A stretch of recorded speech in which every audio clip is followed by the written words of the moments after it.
Mampukah skuad bulu tangkis Indonesia mengulang kejayaan manis 3 tahun lalu di Denmark saat menumbangkan Tiongkok demi trofi bergengsi Thomas Cup tahun ini?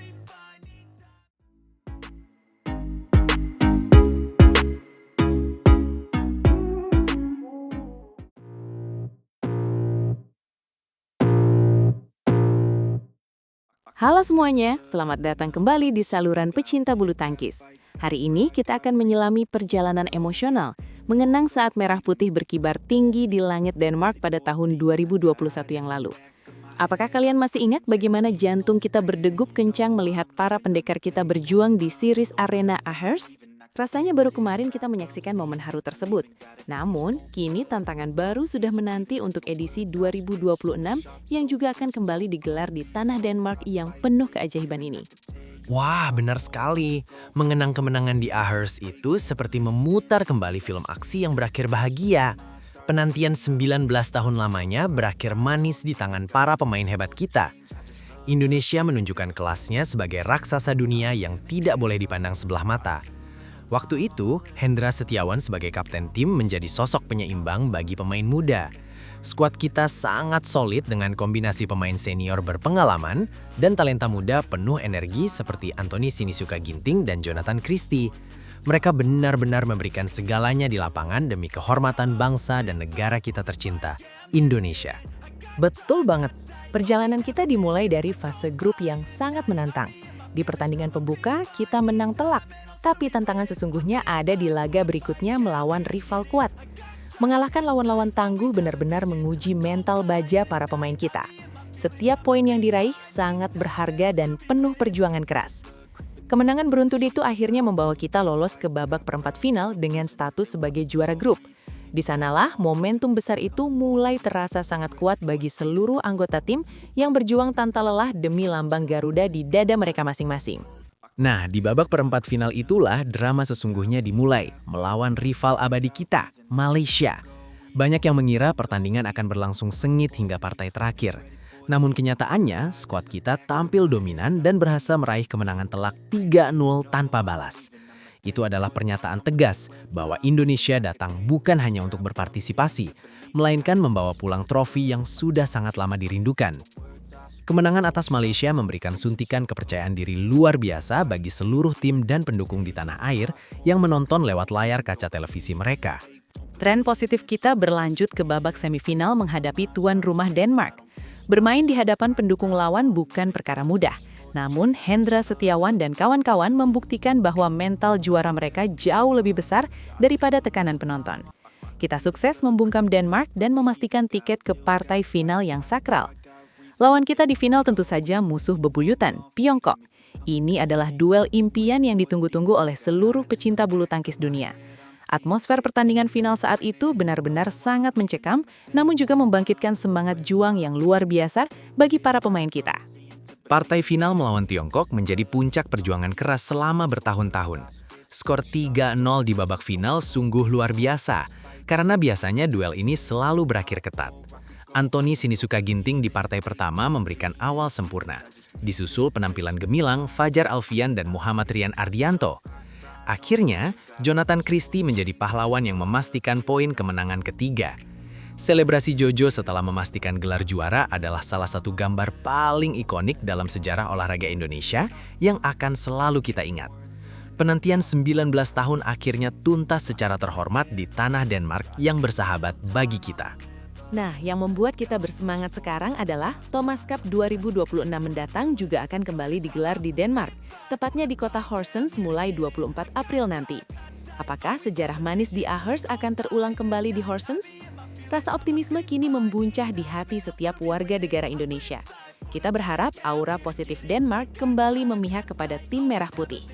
Kita sudah mengetahui hasil undian grup, di mana Indonesia berada di grup D bersama Prancis, Thailand, dan Aljazair. Peluang Indonesia melaju jauh sangat terbuka lebar melihat komposisi kekuatan lawan di grup ini. Thailand mungkin menjadi lawan paling tangguh di fase grup, namun dengan catatan sejarah baik, kita seharusnya bisa juara grup. Prancis dan Aljazair tetap harus diwaspadai, karena dalam kompetisi beregu, kejutan bisa terjadi kapan saja. Siapapun yang terpilih, kita harus memberikan dukungan penuh agar mereka bertanding dengan semangat berkobar demi mengharumkan nama bangsa. Kita ingin melihat trofi bergengsi itu kembali ke pangkuan Ibu Pertiwi tahun ini juga. Semangat juang tim tahun 2021 harus menjadi inspirasi utama. Kita berharap kisah indah di Ahers terulang kembali bagi seluruh rakyat Indonesia. Mari satukan doa agar para atlet diberikan performa terbaik di Denmark nanti. Terima kasih sudah mengikuti pembahasan kenangan Thomas Cup dan harapan masa depan. Jangan lupa berikan pendapat di kolom komentar dan berlangganan saluran ini untuk berita terbaru. Sampai jumpa di video berikutnya. Sampai jumpa teman-teman, tetap semangat mendukung atlet kebanggaan kita. Merah putih pasti juara. Indonesia bisa, kita nantikan keajaiban di Horsens, Denmark. Terima kasih dan sampai bertemu lagi. Salam olahraga, merdeka. Semoga Merah Putih kembali berjaya di podium tertinggi dunia. Ayo Indonesia, tunjukkan kita penguasa sejati olahraga bulu tangkis. Selamat berjuang pahlawan bangsa, hidup Indonesia selamanya. Dah!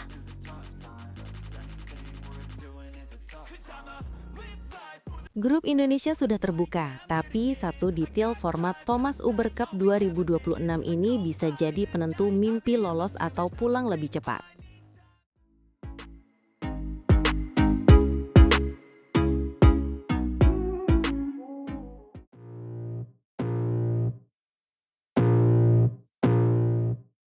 Benar, karena ajang di Horsens, Denmark, pada akhir April sampai awal Mei itu membawa dua misi, menjaga gengsi dan mengamankan tiket ke babak 8 besar.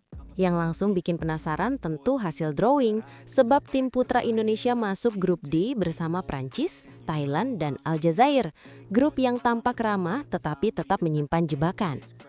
Jebakannya ada pada ritme kompetisi, karena satu kekalahan bisa mengubah arah klasemen. Apalagi Thomas Cup 2026 memakai fase grup yang sangat ketat.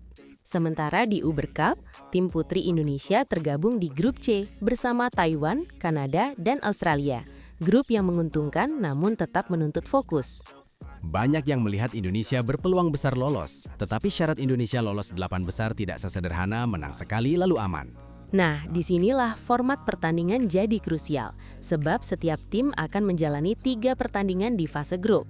Setiap kemenangan memberi 1 poin, dan kekalahan memberi 0 poin. Tetapi poin bukan satu-satunya penentu akhir bila ada 2 tim atau lebih finish setara. Itu berarti jadwal Thomas Uber Cup 2026 harus dibaca bukan cuma dari lawan siapa, tetapi juga dari seberapa meyakinkan Indonesia menang. Tepat sekali, karena setelah poin, penentuan posisi masuk ke selisih partai, lalu selisih game, dan terakhir selisih poin. Jadi, andai Indonesia mengalahkan Prancis, Thailand, atau Kanada dengan skor aman, hasil tiap partai tetap penting, walaupun kemenangan tim sudah dikunci. Banyak penonton sering melewatkan detail ini, padahal dalam satu pertemuan beregu ada 5 partai, yakni 3 tunggal dan 2 ganda. Misalnya Indonesia sudah unggul 3 partai atas Prancis, 1 poin memang dipastikan, tetapi 2 partai sisa tetap bisa mempengaruhi nasib klasemen. Karena itu, pelatih tidak bisa berpikir pendek. Mereka harus menyusun strategi bukan hanya untuk menang, melainkan menang seefisien mungkin. Untuk tim putra, sorotan paling besar jelas tertuju pada duel melawan Thailand dan Prancis, karena di atas kertas, Aljazair adalah lawan yang paling bisa dikendalikan. Namun, laga yang dianggap mudah sering berbahaya, sebab jika ada rotasi berlebihan atau start lambat, selisih partai bisa bocor di akhir grup. Dari sisi putri, pertandingan melawan Taiwan terasa paling menentukan karena kekuatan Kanada dan Australia relatif lebih bisa dibaca oleh Indonesia. Kalau tim Uber Indonesia mampu menahan Taiwan atau bahkan menang, jalan menuju 8 besar akan terbuka lebih lebar dan tekanan laga terakhir bisa turun. Menariknya, publik datang dengan memori kuat dari edisi sebelumnya saat tim putra dan putri Indonesia sama-sama finish sebagai runner-up pada 2024. Kenangan itu indah sekaligus berat, sebab tim putra kalah dari China di final Thomas Cup, sementara tim putri juga kandas di final Uber Cup. Dengan latar itu, ekspektasi terhadap skuad Indonesia sekarang otomatis tinggi, karena orang tidak lagi puas melihat perjuangan. Mereka ingin langkah lanjut yang nyata. Maka, syarat Indonesia lolos 8 besar sebenarnya sederhana, yakni finish di 2 besar grup. Tetapi praktiknya menuntut disiplin dari partai pertama sampai terakhir. Tim putra minimal harus mengamankan kemenangan atas Aljazair dan mencuri hasil terbaik atas Prancis atau Thailand agar posisi 2 besar tidak bergantung pada hitung-hitungan. Bila mampu menyapu 2 kemenangan awal dengan selisih partai bagus, Indonesia bahkan bisa masuk laga terakhir dengan situasi jauh lebih tenang. Sebaliknya, satu hasil seret bisa membuat semua detail berubah drastis, sebab saat poin sama, setiap game yang terlepas akan terasa mahal.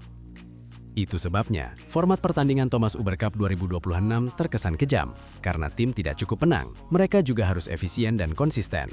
Bayangkan skenario ketika dua tim sama-sama mengoleksi 2 kemenangan, lalu penentu justru datang dari selisih partai yang mungkin dianggap sepele pada hari pertama.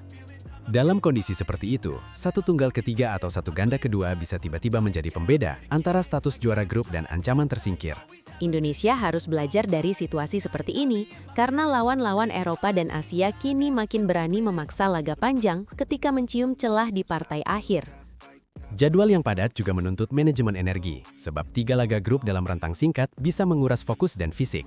Jadi, membaca drawing saja belum cukup. Kita juga harus melihat bagaimana staf pelatih menyusun urutan pemain, rotasi ganda, dan target kemenangan tiap partai.